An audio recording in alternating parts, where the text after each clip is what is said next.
Welcome to only IAS. स्वागत है आप सभी लोगों का प्रीलिम बूस्टर न्यूज डिस्कशन में। आज है 8 जून 2021।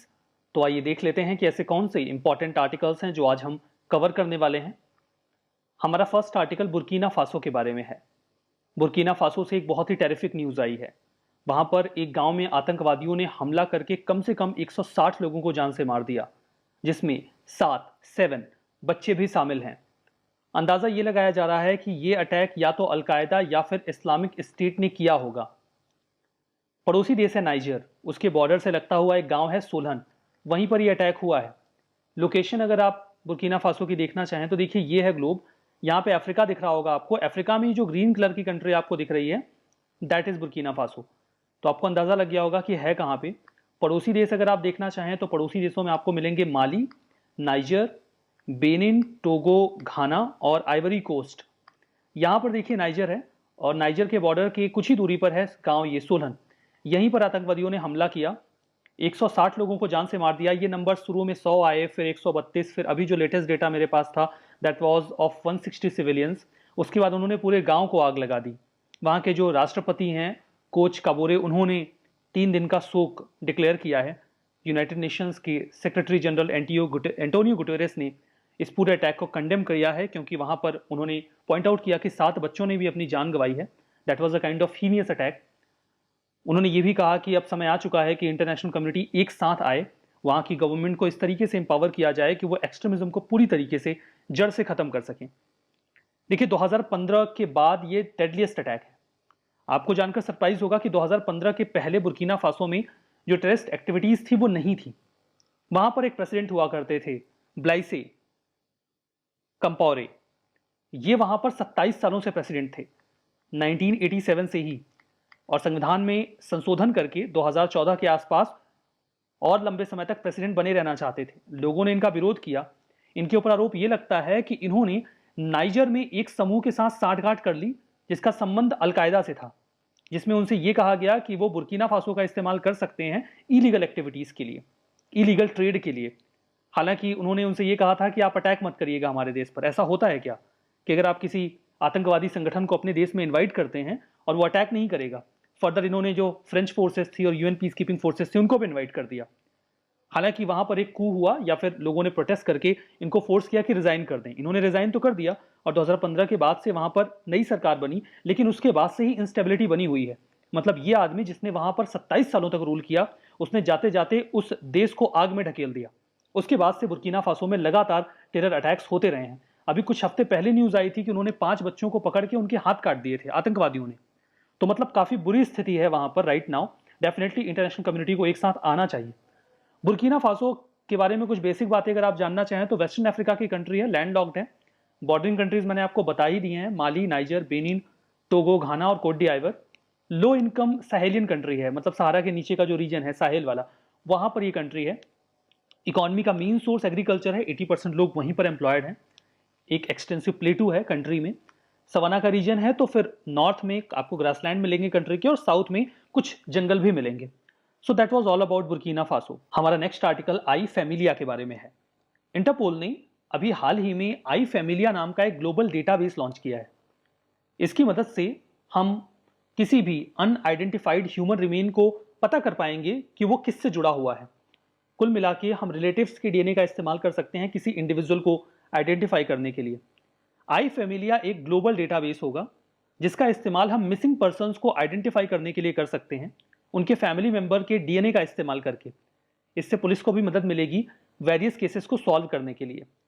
यहाँ पर जो इंटरपोल है उसने, जो कि इंटरनेशनल पुलिसिंग में इन्वॉल्व होता है, उन्होंने कटिंग एज साइंटिफिक रिसर्च का इस्तेमाल किया है। डीएनए को यूज किया जाएगा जो रिलेटिव्स हैं उनके, और ह्यूमन रिमेन्स या फिर अनआइडेंटिफाइड कोई बॉडी मिली है तो उसके जरिए उन्हें आइडेंटिफाई करने की कोशिश की जाएगी। थोड़ा और क्लियर लैंग्वेज में समझना चाहें तो देखिए होता यह है कि सपोज करिए कि किसी पर्सन ए हैं, इनकी फैमिली का कोई मेंबर मिसिंग है, या तो कंट्री में या कंट्री के बाहर वो कहीं जॉब वगैरह कर रहे थे और वहां से मिसिंग है। इन्हें समझ में नहीं आ रहा कि क्या करें, बिकॉज जो जुरिस्डिक्शन है उसी के जरिए वो कुछ पता कर सकते हैं। तो इनके पास एक ऑप्शन ये होगा कि वो इंडिया में पुलिस के पास जाएं और पुलिस इनको कॉन्टैक्ट करवा देगी इंडिया के इंटरपोल ऑफिस से। इंटरपोल ऑफिस इनसे उस व्यक्ति का कोई पर्सनल आइटम मांगेगा, लाइक ब्रश या फिर कुछ और, जिससे उस व्यक्ति का डीएनए मिल सके।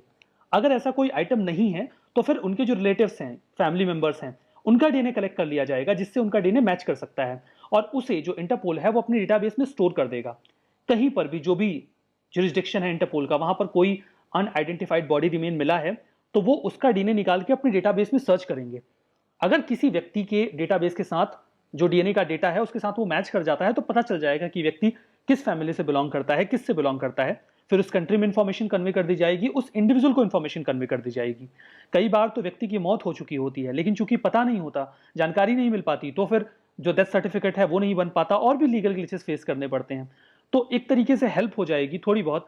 मान लीजिए कोई क्राइम का केस है तो वो क्राइम कहाँ से बिलोंग करता है, इसमें पुलिस इस डेटाबेस का इस्तेमाल कर सकती है। इंटरपोल ने ये कहा है कि लोगों का डीएनए डेटा बिल्कुल सेफ रहेगा, सिक्योर रहेगा, और जो क्रिमिनल डीएनए डेटा वो स्टोर करते हैं उससे उसे बिल्कुल अलग रखा जाएगा। So that was all about I Familia. इसमें देखिए किनशिप मैचिंग की जाएगी, मतलब फैमिली मेंबर्स के साथ डीएनए को मैच करके पता किया जाएगा कि वो कहाँ से बिलोंग करते हैं। आई फैमिलिया में 3 कंपोनेंट हैं। एक डेडिकेटेड ग्लोबल डेटाबेस होगा डीएनए प्रोफाइल का, जो मिसिंग पर्सन के फैमिली मेंबर्स दे सकते हैं, कंट्रीब्यूट कर सकते हैं, ताकि अगर उनकी फैमिली में कोई इंडिविजुअल है तो उसकी जानकारी मिल सके। फर्दर उनके पास, इंटरपोल के पास एक डीएनए मैचिंग सॉफ्टवेयर है जिसका नाम बोनापार्ट है। इसे डच कंपनी ने तैयार किया है, डच कंपनी स्मार्ट रिसर्च ने तैयार किया है, डेवलप किया है। फर्दर इंटरप्रिटेशन गाइडलाइंस हैं इंटरपोल की, जिसके माध्यम से पूरा इवैल्यूएशन किया जाएगा, कैलकुलेशन किया जाएगा और पता किया जाएगा कि कौन कहां से बिलोंग करता है। आई होप आपको आई फैमिलिया समझ में आ गया होगा। हमारा next article world energy investment report 2021 के बारे में है। इंटरनेशनल एनर्जी एजेंसी इसे पब्लिश करती है। लेटेस्ट डेटा अभी एनालिसिस निकल के आया है। पूरी जो जानकारी देने की कोशिश की गई है वो ये है, 2020 में जब कोविड आया तो जो एनर्जी का पूरा सेक्टर है उसमें इन्वेस्टमेंट बहुत गिर गया। जो कंपनीज, इन्वेस्टर्स इन्वेस्ट करते थे उन्होंने इन्वेस्ट करना बंद कर दिया। तो क्या रिकवरी हो रही है क्या कोविड-19 पेंडेमिक के बाद? उसी चीज को यहाँ पे एनालाइज करने की कोशिश की गई है। इसमें 2021 का पूरे साल का जो आउटलुक है उसे तैयार किया गया है। फर्दर पिछले 5 सालों का जो डेटा है उसे भी इवैल्यूएशन में रखा गया है। फाइंडिंग्स में ये निकल के आया है कि ग्लोबल एनर्जी इन्वेस्टमेंट जो है वो 2020 में जो डिक्लाइन किया था उसके बाद वो रिकवर हो रहा है और 2021 में लगभग 10% की रिकवरी अवेल कर लेगा। That will be worth $1.9 trillion. जो ग्लोबल पावर सेक्टर है उसमें जो इन्वेस्टमेंट है वो सबसे ज्यादा देखने को मिलेगा। हालांकि जो रिन्यूएबल सोर्सेस हैं वहां पर 70% जो टोटल इन्वेस्टमेंट है वो जाएगा। जो टेक्नोलॉजीज हैं जैसे कि कार्बन कैप्चर एंड स्टोरेज, चूंकि इनको अभी इतनी कमर्शियल सक्सेस मिली नहीं है इसलिए यहां पर इन्वेस्टमेंट थोड़ा कम जा रहा है। और जो ऑयल है वहां पर अप्रॉक्सीमेटली जो इन्वेस्टमेंट है वो 10% के अप्रॉक्स ग्रो करेगा। जो नेट जीरो प्लान है जिसमें हम कार्बन एमिशन को नेट जीरो लेवल पे अवेल करने की कोशिश कर रहे हैं, वो भी मोमेंटम अचीव कर रहा है। हालांकि जो ट्रांजिशन ग्राउंड लेवल पे है वो अभी हमें दिख नहीं रहा है। ये सारी बातें हमें इस रिपोर्ट में मिली हैं। बात करते हैं आईईए के बारे में। ऑटोनॉमस इंटर गवर्नमेंटल ऑर्गेनाइजेशन है, 1974 में पेरिस में फ्रांस में स्टैब्लिश किया गया था। 3 ई पर फोकस करता है। पहला ई है इकोनॉमिक डेवलपमेंट, दूसरा ई है एनर्जी सिक्योरिटी और तीसरा ई है एनवायरमेंटल प्रोटेक्शन। इंडिया 2017 में आईईए का एसोसिएट मेंबर बना। हालांकि पार्टनरशिप तो हमारी उनसे काफी पहले से चल रही है। अभी इंडिया ने आईईए के साथ एक स्ट्रेटेजिक पार्टनरशिप एग्रीमेंट भी साइन किया है, जिससे हम ग्लोबल लेवल पे एनर्जी सिक्योरिटी, स्टेबिलिटी और सस्टेनेबिलिटी में कंट्रीब्यूट करेंगे। आईईए कुछ और भी रिपोर्ट्स पब्लिश करता है। उनका नाम है world energy investment report, world energy outlook report और ग्लोबल एनर्जी रिव्यू। हमारा next article performance grading index के बारे में है। यूनियन एजुकेशन मिनिस्टर ने अभी हाल ही में रिलीज कर दिया है परफॉर्मेंस ग्रेडिंग इंडेक्स 2019-20 स्टेट्स और यूटीज के लिए। ये इंडेक्स हमें जानकारी देता है कि कौन से स्टेट या यूटी में एजुकेशन में जो आउटकम है वो अच्छा है, क्वालिटी एजुकेशन कैसी है, उसकी जानकारी हमें इस इंडेक्स के माध्यम से मिलती है। इसे रिलीज किया जाता है department of school education and literacy, डोसिल के द्वारा। मिनिस्ट्री ऑफ एजुकेशन के तहत ये काम करते हैं। Performance grading index is a kind of tool, एक तरीका है जिसके माध्यम से हम स्कूल्स के स्टेटस की जानकारी, जो स्कूल एजुकेशन है राज्यों में, यूटीज में, उनका स्टेटस क्या है, स्तर क्या है, उसकी जानकारी हमें इससे मिल जाती है। इसमें कई लेवल पे, कई क्रिटिकल एरियाज में उनके परफॉर्मेंस को हम इवेल्युएट करते हैं। कैसे इवेल्युएट करते हैं जानते हैं। यहां पर देखिए 2 कैटेगरीज में इवेल्युएशन होता है। पहला तो यह है कि वो स्कूल आउटकम कैसा दे रहा है, और दूसरा कि उस स्कूल का गवर्नेंस और मैनेजमेंट कैसा है। इन 2 मुद्दों पर इवेल्युएशन किया जाता है। इन पर इवेल्युएशन करने के लिए 70 इंडिकेटर्स का इस्तेमाल किया जाता है और जो टोटल वेटेज होता है वो 1000 अंकों का होता है। 1000 अंकों में किसको कितना स्कोर मिला, यही होता है। इसमें कुछ इंडिकेटर्स हैं, लाइक लर्निंग आउटकम कैसा है, एक्सेस कैसी है वेरियस फैसिलिटीज़ की, इंफ्रा और फैसिलिटीज़ कैसी हैं, इक्विटी कैसी है, मतलब सभी लोगों को इक्वली एक्सेस मिल रही है नहीं मिल रही है, गवर्नेंस और मैनेजमेंट कैसा है। डेटा कहाँ से मिलेगा, जिस डेटा के बेसिस पे हम ये सारा इवेल्युएशन करेंगे। देखिए, unified district information system for education national achievement सर्वे किया गया था 2017 में एनसीईआरटी के द्वारा।